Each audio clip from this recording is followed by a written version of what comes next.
Welcome back, this is Kyle with All in Survival, and it's been a minute since we had a video. Today we're going to get into protecting your vehicle for possible EMP and CME.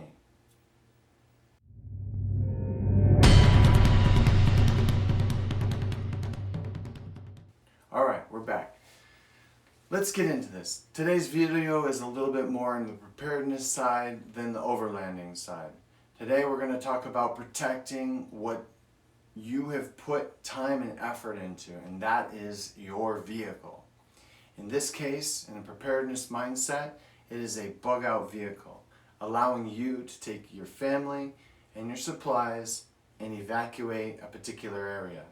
This is super important, and when you're thinking about it, you have to understand that the truck might actually be your lifeline. That being said, you're going to put some real time and effort into making sure that your truck is in good working order and will do what you need it to do when the time comes. One of the threats that we have out there is the natural one is called a CME, and the military version of that is called an EMP. Most people know what these are, and if you don't have a real understanding or grasp of it, do a little bit of research. The main concept is that both of these events could potentially fry your electronics in your vehicle.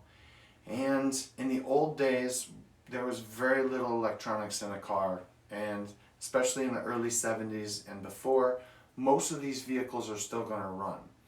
But as you'll notice, the new Dodges, the new Fords, all of these trucks, they have tons of electronics.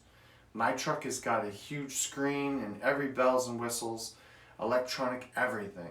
That worries me. I need to have the confidence to know that when I need this truck to do its primary function of getting my family out of town, it will work. There are several different companies out there that are selling products that will potentially help mitigate high voltage issues.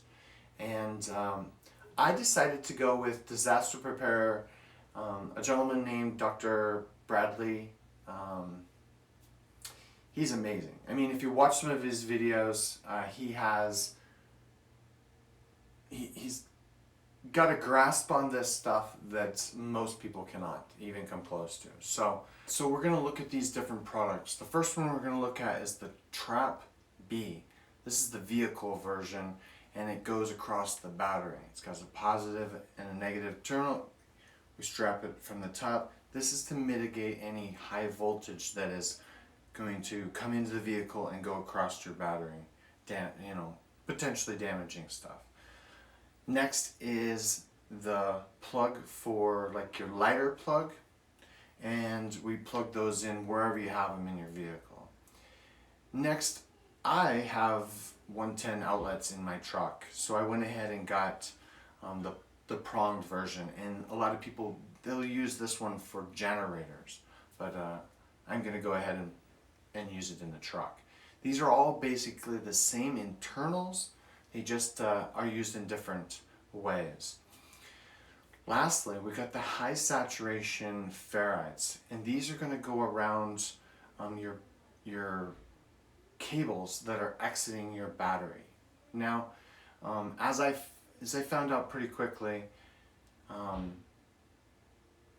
when exiting my battery, they splice out really fast. So you have to decide where you're going to, what you're going to protect. In this case, I only have the two, so I want the cable for my positive cable that's going into my fuse box, and the negative, the largest negative that I can find. So we'll go with that. We'll get into the installation here in a couple of minutes.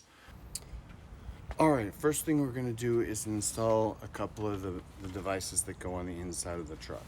That's the plug and the trap. And we're going to go ahead and do that in the console right up here.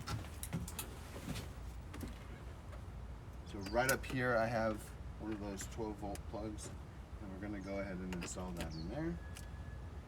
And right down here in the console I have the 110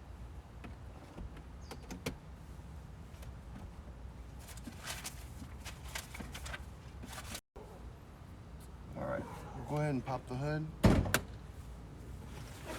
and get on back there.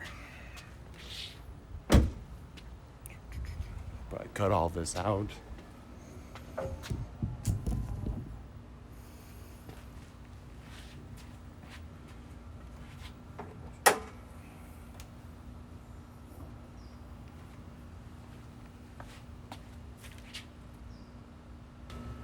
All right, kind of hard to see in here, but because the truck's so high, and my camera stand is so low. But we're going ahead and attach these directly to. What's up? Yeah, I'm just putting some stuff on the truck.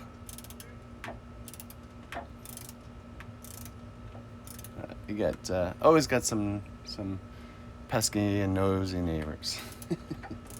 Second I come out here and start wrenching on anything, I get some love. All good people though.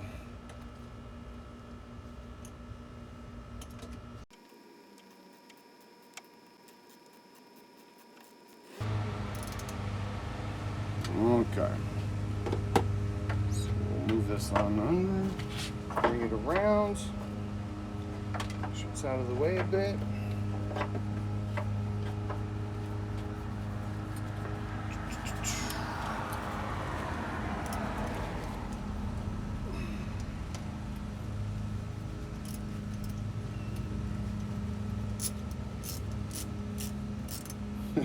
Starting to run out of room on this negative post. I must have three of these connectors already on there.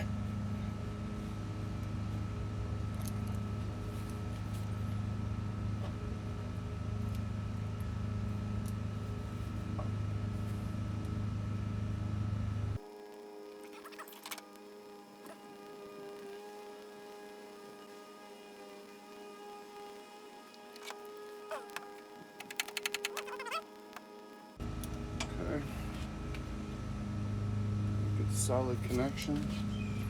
Crust.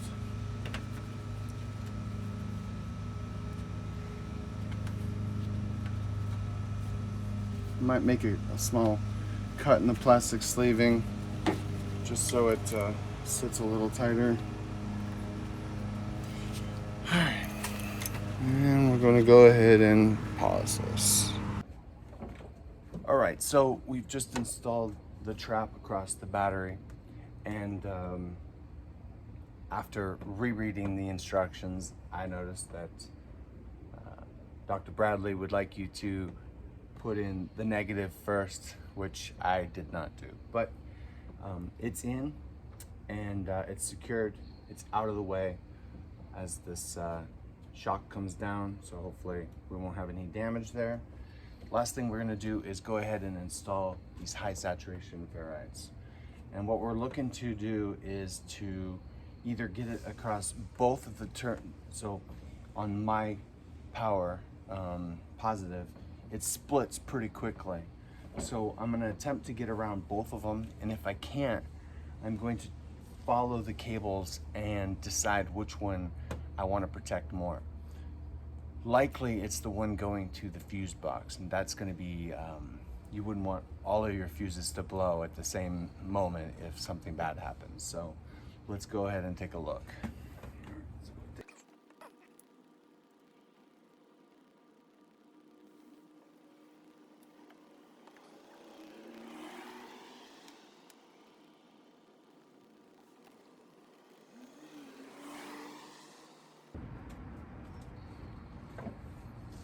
Now, one of the things you'll notice here when you're looking at my particular setup is that there are,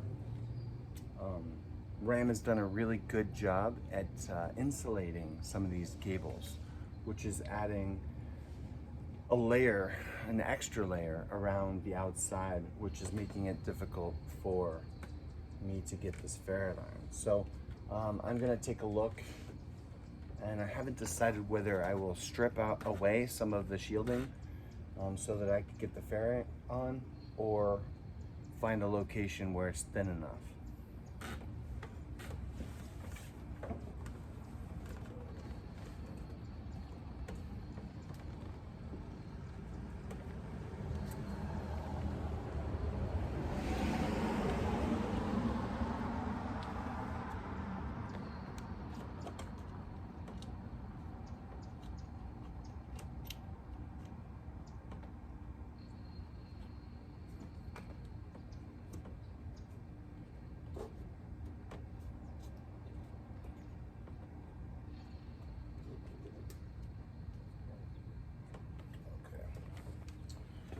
So I've decided to go with the latter.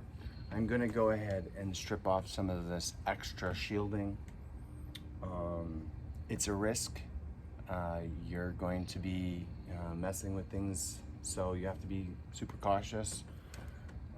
But I think that the ferrite will take the place of that extra shielding. It's only going to be maybe within a couple of inches of the actual battery. So I don't believe it'll get so hot that without the shielding we'll have issues. So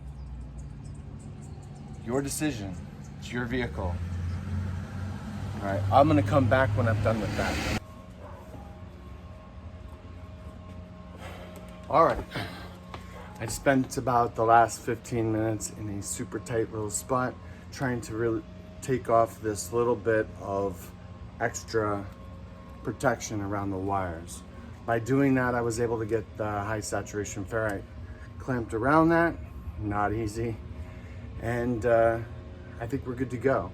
So it's apparent looking at these really high tech, lots of cables and lots of fuses and vehicles that you might want a couple of these high saturation ferrites.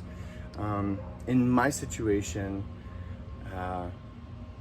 the positive breaks off like a spider, right? And at I think $50 a piece, I might go ahead and get 2 more because there are other electronics in there I would like to, try and protect. So something to think about. It totally goes to how much time, effort, and money you're willing to put into thinking about the future and mitigating risk. That's always what it is, mitigating risk. So we're done with the install.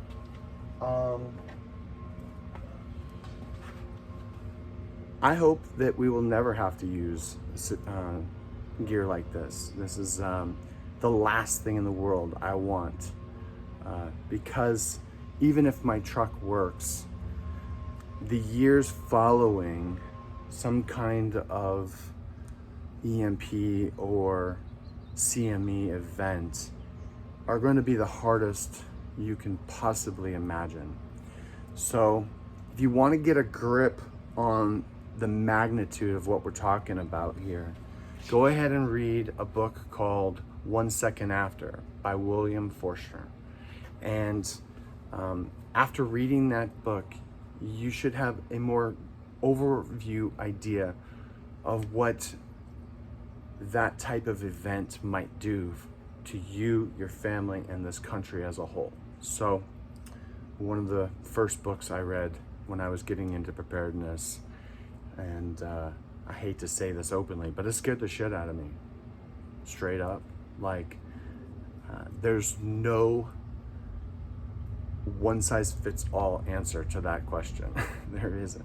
All you can do is look at the overall and pick little tiny situations and try and mitigate the risk, and then try and put a little more food away and build up your skills and a little bit more ammo and maybe another rifle, and hey, read the book and then we can chat about it. So thanks for coming back. It's been a couple of months. Work, life, family, those things that are most important to us. Remember that there are dangers out there that you might not be hearing about on the news. Pay attention. And as always, stay safe out there.